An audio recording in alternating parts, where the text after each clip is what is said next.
और जय हिंद दोस्तों, स्वागत है आप सभी का नालंदा यूनिवर्सिटी 77 पर। आज हम बात करने वाले हैं यूपी पीसीएस 2022 के प्रीलिम्स पेपर के बारे में। और ये दोस्तों छठा पार्ट होने वाला है। इससे पहले 5 पार्ट अपलोड कर दिया गया है 2022 के पेपर का, और 2023 का तो पूरा अपलोड कर दिया गया है। दोस्तों, जैसे कि मैं अपने वीडियो के शुरुआत में हमेशा बताता हूँ कि आप लोग पीसीएस जैसे बड़े एग्जाम की तैयारी कर रहे हैं। अब मैं आपको ये बताऊं कि पीवाईक्यू यानी प्रीवियस ईयर पेपर का क्या फ़ायदा, तो शायद ये बताना उचित नहीं होगा, क्योंकि आप लोग बहुत जानकार हैं। आप लोग को मालूम होना चाहिए दोस्तों कि अगर आप 10 साल का प्रीवियस ईयर पेपर सॉल्व कर लेते हैं तो आपका मान के चलिए कि कहीं ना कहीं 70% सिलेबस आपका वैसे ही तैयार हो जाएगा। ठीक है, आपको सिर्फ करंट अफेयर पर ही ध्यान देना होता है। अगर आप पीवाईक्यू जैसे चीज़ों को सॉल्व करते हैं 8 से 10 सालों का, तो आपको पहली बात ये पता होता है कि सवाल किस तरीके से पूछा जाता है और कितने सब्जेक्ट होते हैं, कितने सब्जेक्ट से कौन सा सवाल पूछा जाता है, कौन सा टॉपिक मेन है। मतलब हर एक चीज़ आपको पता हो जाता है, एग्जाम का पैटर्न पता हो जाता है। और जैसे कि दोस्तों, मैंने अपने हर वीडियो के लास्ट में मैं आपको ये बताता हूँ कि कौन से सब्जेक्ट से कितने सवाल पूछे गए। हम लोगों ने जितना भी सवाल किया उसमें अंत में कितना सवाल पूछा गया कौन से सब्जेक्ट से। तो दोस्तों, पीवाईक्यू बहुत इंपॉर्टेंट है, बहुत ही ज़्यादा इंपॉर्टेंट। इसलिए इस वीडियो को देखिए, अपने दोस्तों के साथ वीडियो को शेयर करिए। आज का सवाल है सवाल नंबर 132, क्योंकि इससे पहले सारा सवाल आप सभी के लिए करा दिया गया है और यूट्यूब पर अपलोड कर दिया गया है। 132 है कि मार्च 2022 में असम मेघालय सीमा विवाद को हल करने हेतु समझौते पर निम्नलिखित में से किसने हस्ताक्षर किया। तो 132 का सही उत्तर हो जाएगा ऑप्शन नंबर सी, यानी कि असम तथा मेघालय के मुख्यमंत्री ने। ठीक है, प्रश्न नंबर 133 है कि 35वें विश्व ब्रिज चैंपियनशिप के संदर्भ में निम्नलिखित में से कौन सा कथन सही है। इसका सही उत्तर हो जाएगा बी, यानी कि 1 और 2 दोनों पॉइंट सही। इसका मतलब या एक मिनट, यह चैंपियनशिप इटली में आयोजित की गई थी, ये भी बात सही है। और भारतीय टीम ने पहली बार इस खेल में रजत पदक जीता, ये भी बात सही है।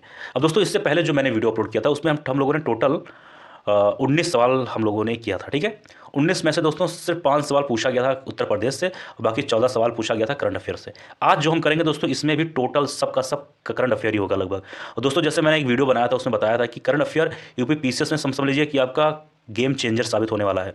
हर साल 35 से 40 सवाल सिर्फ करंट अफेयर से पूछा जाता है। तो दोस्तों देखो, ये है 2022 का। अब आप सोच रहे हैं कि 2022 का सवाल मेरे किस काम का, तो आप बहुत गलत सोच रहे हो। आपको मालूम होना चाहिए कि सवाल किस तरीके से पूछा जाता है। अब आपको ये देखो, मार्च 2022 में असम मेघालय सीमा विवाद। अब आप कभी भी एक साल के अंदर ऐसा कुछ न्यूज़ सुने तो आप तुरंत उसका नोट्स बनाइए, तुरंत याद करिए कि ऐसे सवाल पूछे जा सकते हैं। खेल से संबंधित 4 से 5 सवाल हमेशा पूछा जाता है, ये भी खेल से संबंधित है। तो ऐसे सवाल पर आपको ध्यान देना है, गौर करना है। ठीक है, नेक्स्ट सवाल, सवाल नंबर 134 है। अप्रैल 2022 में कोपेनहेगन में पुरुषों की 20 मीटर बटरफ्लाई तैराकी स्पर्धा में भारत के किस खिलाड़ी ने स्वर्ण पदक जीता। 134 का सही उत्तर हो जाएगा बी, यानी कि सज्जन प्रकाश। ठीक है, तो ये चीज़ आपको मालूम होना चाहिए। अब देख सकते हो कि ये खेल से संबंधित है, तो ऐसा नहीं है कि खेल से संबंधित नहीं पूछा जाता है। एक लाइन वन लाइनर भी क्वेश्चन अक्सर यूपी पीसीएस में ज़्यादा से ज़्यादा देखने को मिल जाता है। तो ऐसे सवाल पर आपको फोकस करना है। अभी वक्त है, अभी टाइम है, याद कर लीजिए सब कुछ। 135 है, जल जीवन मिशन योजना किस वित्तीय वर्ष के केंद्रीय बजट में घोषित की गई थी।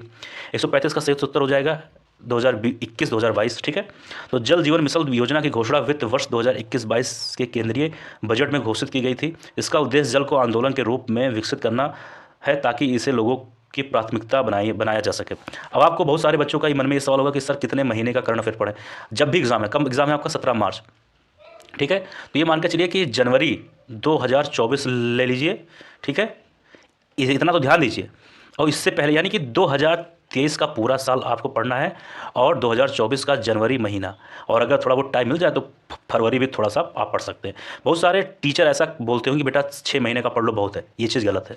क्योंकि कोई भी रिपोर्ट अक्सर या कोई भी चीज़ हमेशा 1 साल के अंदर ही आती है। आज कोई रिपोर्ट आया तो कहीं ना कहीं वो 1 साल बाद ही आता है। कई भी चीज़ें जो चेंज होती हैं 1 डेढ़ साल के अंदर ही चेंज होती हैं, ज़्यादातर केस बता रहा हूँ। तो आपको 1 साल 12 महीना 15 महीना का करंट अफेयर पढ़ना चाहिए, उससे कम नहीं। अब लेकिन दोस्तों, इतना टाइम तो है नहीं आपके पास कि 1 साल का पढ़ें, तो आप इस वक्त कम से कम 8 महीना का तो आप कम से कम पढ़ लीजिए। एक बुक ले आइए, उसको पढ़ने में 2-3 दिन का समय लगेगा। एक बार पढ़िए, बार बार 2-3 घंटे रोज रिवीजन करते रहिए। सवाल नंबर 136 है, निम्नलिखित में से किसने जनवरी 2022 में आयोजित सैयद मोदी अंतर्राष्ट्रीय टूर्नामेंट में महिला एकल का खिताब जीता। 136 का सही उत्तर हो जाएगा ए, यानी कि पीवी सिंधु। ठीक है, अब देखिए कितना खेल से संबंधित 4 सवाल तो आ ही चुका अभी तक। प्रश्न नंबर 137 है, कोविड-19 के लिए दिया जाने वाला सिनोवेक। अब ये कोविड-19 से संबंधित यूपीएससी में भी 1-2-3 सवाल आया था, इस बार भी आया था, यानी कि 2022 का ये सवाल उसमें भी आया, यूपीएससी में भी आया, पीसीएस में भी आया। तो न्यूज़ क्या है उस पर ध्यान देना। जो कुछ भी, जैसे कि रूस यूक्रेन, ये सब चीज़ें, अमेरिका चाइना, ये सब कुछ ऐसे मुद्दे हैं जो आपको आपको पढ़ना ही चाहिए। सॉरी। 137 का सही उत्तर हो जाएगा सी, यानी कि संपूर्ण वायरस का टीका। 138 सवाल, मेक इन इंडिया कार्यक्रम के संदर्भ में निम्नलिखित कथनों में से कौन सा सही है? 138 का सही उत्तर हो जाएगा बी, यानी एक और दो दोनों पॉइंट सही है। ठीक है, पहला वाला, मेक इन इंडिया का प्रोग्राम 2014 शुरू हुआ था, ये भी बात सही है। इसका उद्देश्य भारत में कंपनियों को विनिर्माण हेतु प्रोत्साहन देना तथा निवेश को सुगम बनाना था, ये भी सही है। ठीक है, अगला सवाल 139, संयुक्त राष्ट्र संघ के पर्यावरण कार्यक्रम द्वारा जारी वार्षिक फ्रंटियर रिपोर्ट 2022 के अनुसार दुनिया का दूसरा सर्वाधिक ध्वनि प्रदूषण मुक्त भारत का कौन सा शहर है? ये 2022 का, अब आप जाके थोड़ा सा तुरंत इंटरनेट पर सर्च करो कि 2023 का क्या माहौल है। फिलहाल 2022 का रिपोर्ट यही माना जाएगा, लेकिन तुरंत सर्च करो कि 2023 में कुछ चेंज हुआ। तो ये सब चीज़ें थोड़ा खुद एक्टिव रहा करो, क्योंकि आप सब पीसीएस जैसे बड़े एग्जाम की तैयारी कर रहे हैं, आप उन सब के बच्चे हैं, तो ये सब हर चीज़ों को ध्यान दिया करो। 139 का सही उत्तर हो जाएगा ऑप्शन नंबर बी, यानी कि मुरादाबाद। 140 है, विश्व खुशहाली सूचांक 2022 के अनुसार भारत में कौन से स्थान पर है? मतलब किसी में विश्व खुशहाली सूचांक 2022 के अनुसार भारत का रैंक पूछा गया है। 140 का सही उत्तर हो जाएगा डी, यानी कि 136वां। ठीक है, तो संयुक्त राष्ट्र सतत विकास समाधान नेटवर्क द्वारा वैश्विक खुशहाली रिपोर्ट 2022 प्रकाशित की जाती है। ये भी मालूम हो गया कि कौन प्रकाशित करता है, तो संयुक्त राष्ट्र सतत विकास समाधान नेटवर्क। इस रिपोर्ट में प्रति व्यक्ति वास्तविक जीडीपी, सामाजिक समर्थन, स्वास्थ्य, जीवन प्रत्याशा, निर्णय लेने की स्वतंत्रता तथा भ्रष्टाचार की धारणा जैसे कई कारकों के आधार पर 150 देशों को रैंक प्रदान करती है। और इसमें नंबर 1 पे दोस्तों है फिनलैंड, वो लगातार 5वीं बार नंबर 1 पे रहा है, तो ये चीज़ ध्यान देना। 141 है, अब ये जाकर तुरंत देख लो कि 2023 में अगर रिपोर्ट आया है तो क्या सीन है। मार्च 2022 में मार्च 2022 में प्यूर्टो रिको में आयोजित मिस वर्ल्ड 2021 की विजेता निम्नलिखित में से कौन थी? अब देखो, ऐसे सवाल पूछे जाते हैं जो आपको वनडे एग्जाम में अक्सर देखने को मिलते हैं। तो यूपीएससी और यूपीपीसीएस में कई सारे फर्क ये होते हैं कि यूपीपीसीएस में आपको वनडे के एग्जाम के कई सारे सवाल मिल जाएंगे, यानी कि यूपी पीसीएस में क्या होता है कि अगर आप एक या दो बुक सही तरीके से पढ़ लेते हैं, उसको बार बार पढ़ते पढ़ते कॉन्सेप्ट को समझ जाते हैं, रट लेते हैं, तो आपका यूपी पीसीएस के प्रीलिम्स में सिलेक्शन हो जाएगा। लेकिन यूपीएससी में ऐसा नहीं होता है, तो ये चीज़ समझो, जानो। अब ये जाओ तुरंत देख लो कि 2023 में हुआ था, उसमें क्या रैंक है, तो ऐसे चीज़ मालूम होना चाहिए। फिलहाल 141 का सही उत्तर हो जाएगा बी। ठीक है, नेक्स्ट सवाल 10 अप्रैल 2022 को घोषित नीति आयोग के राष्ट्रीय ऊर्जा और जलवायु सूचांक के अंतर्गत भारत के निम्नलिखित में से शीर्ष प्रदर्शन करने वाले 3 राज्य कौन से हैं? 142 का सही उत्तर हो जाएगा सी, यानी गुजरात, केरल और पंजाब। ठीक है, 143 है कि जनवरी 2022 के वैश्विक व्यावसायिक शहर सूचांक के अनुसार निम्नलिखित में से कौन सा शहर विश्व का शीर्ष व्यावसायिक शहर है? 143 का सही उत्तर हो जाएगा बी, यानी कि हांगकांग। ठीक है, 144 है, वर्ष 2022-23 में केंद्रीय विश्वविद्यालयों में स्नातक प्रवेश के लिए एकल खिलाड़ी प्रवेश परीक्षा का क्या नाम है? 144 का सही उत्तर हो जाएगा सी, यानी कि CUET। ठीक है, प्रश्न नंबर आ जाइए 145, निम्नलिखित में से कौन सा नगर इराक में सुन्नी त्रिकोण का भाग नहीं है? यहाँ पूछा गया नहीं। 145 का सही उत्तर हो जाएगा सी, यानी कि बसरा। अब आप लोग सोच रहे हो कि सर इसमें इराक का कहाँ से हो गया, हम कैसे पढ़ें? देखो, जो देश जो शहर थोड़ा न्यूज़ में रहा करे एक आध साल में, उसके बारे में थोड़ा बहुत जानकारी आप तुरंत ले लिया करो। ठीक, तो सुन्नी त्रिकोण बगदाद के उत्तर तथा पश्चिम में इराक का एक घनी आबादी वाला क्षेत्र है, जिसमें अधिकतर सुन्नी अरब मुस्लिम रहते हैं। और मोटे तौर पर त्रिकोणीय क्षेत्र के बिंदु आमतौर पर बगदाद, रमादी तथा इकरीत के पास स्थित होते हैं। ठीक है, 146 नंबर सवाल है, एक तरफ दिया गया व्यक्ति, दूसरी तरफ दिया गया संबंधित कार्य या पद, यानी कौन से व्यक्ति का क्या संबंध है? पहले है डी के कार्वे, इनका संबंध हो जाएगा सचिव वीडो रीमैरिज एसोसिएशन से। और बी है JED बेथुन, इनका संबंध हो जाएगा कलकत्ता में कन्या विद्यालय की स्थापना से। इसे इंपॉर्टेंट सवाल है बेटा, ये ध्यान देना, ये इस बार भी पूछा जा सकता है। सी है ईश्वर चंद्र विद्यासागर, इनका संबंध है कलकत्ता में संस्कृत कॉलेज के प्राचार्य। डी है BM मालाबारी, इनका संबंध है बाल विवाह विरुद्ध संघर्ष प्रारंभ करना। ठीक है, तो ये सब सवाल इंपॉर्टेंट है। अगला सवाल है 147, अंतर्राष्ट्रीय अंतरिक्ष स्टेशन पर किसी नासा के अंतरिक्ष यात्री द्वारा सर्वाधिक लंबी अंतरिक्ष यात्रा का रिकॉर्ड किसका है? तो 147 का सही उत्तर हो जाएगा ए, यानी कि मार्क वेड है। अब नासा पूछा गया तो आपको कम से कम अपने देश के बारे में मालूम होना चाहिए, यानी कि इसरो के बारे में पता होना चाहिए। कोई भी स्पेस से संबंधित न्यूज़ हो उसको तुरंत मालूम होना चाहिए, जैसे अभी चंद्रयान के बारे में न्यूज़ में था। तो ऐसे खुद चीज़ों आपको सोचना है, इससे ये मालूम होगा।